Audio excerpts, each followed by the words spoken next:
त्रिदलं त्रिगुणाकारं त्रिनेत्रं च त्रियायुधं त्रिजन्म पापसंहारं एकबिल्वं शिवार्पणम् त्रिशाखैः बिल्वपत्रैश्च अच्छिद्रैः कोमलैः शुभैः तव पूजां करिष्यामि एकबिल्वं शिवार्पणम्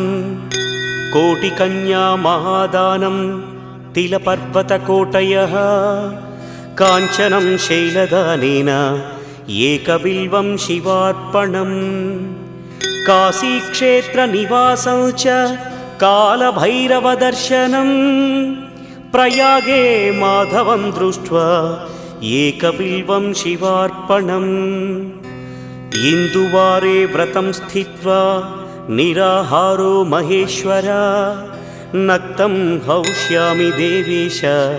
एकबिल्वं